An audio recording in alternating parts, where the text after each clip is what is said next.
Speculators are being blamed for fueling the crisis in Europe by shorting currencies and sovereign credit default swaps. Let me ask you this question first.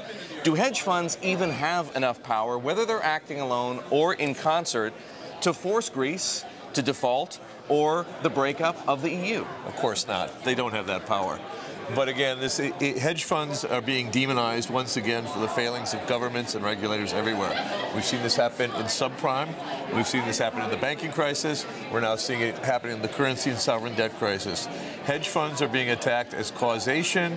Hedge funds are really the symptoms and not the cause of this problem. And furthermore, the whole point that people would be examined or investigated for talking about ideas at an idea dinner is just patently absurd. But let me ask you this as a follow-up. Should the same rules that govern stocks apply to markets like foreign exchange and sovereign CDS, namely that investors should be barred from making coordinated bets? Well, market manipulation in equities, certainly in the U.S., is securities fraud. We know that. Now, you're right. A lot of the rules don't exist for things like bonds, commodities, sovereign debt instruments, CDSs. And the question we talked about a little bit today here at Roosevelt is, should we broaden the regulatory authority for non-equity instruments? And I think that's an important policy question. But let's be clear here.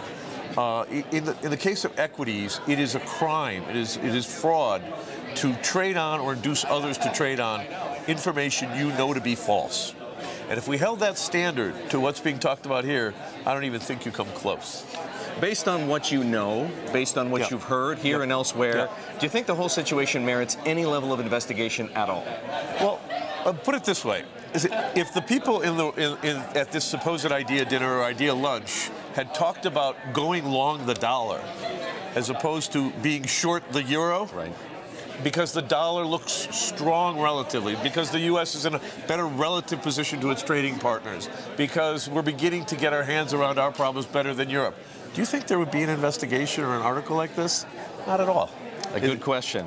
Let's move on to China for a moment. You said some very provocative things about China. Yeah. Can't trust the data. It's a bubble.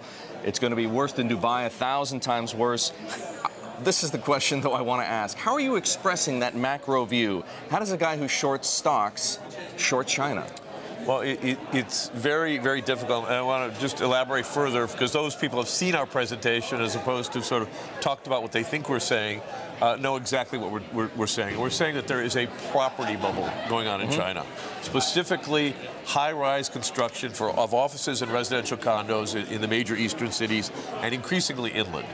And that's where we're focusing, that there is a monstrous property bubble going on.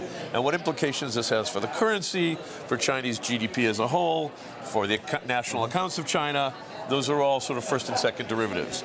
But we're looking at ways in which companies that are tuned in to the property markets of China or are selling items to China that are basically involved in creating high-rises, cement, glass, these sorts of commodities, copper. That's where we're looking. We'll have a little